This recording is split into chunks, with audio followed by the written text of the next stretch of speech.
Gandang hapon po sa inyo. Ito na naman si Bossing Busot para magbigay sa inyo ng konting kaalaman regarding po dun sa ngayon.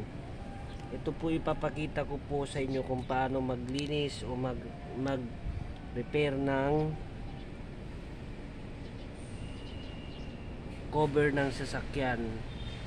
Ito po yun ipapakita. Ito po yung cylinder head cover. Ito po yun. Yan. Ito po yun, cylinder head cover. Ito po yun. Ito yung primer lang po yan. Pero pipinturahan agad, tas lilinisin. Lililahin mo na yan. Salamat.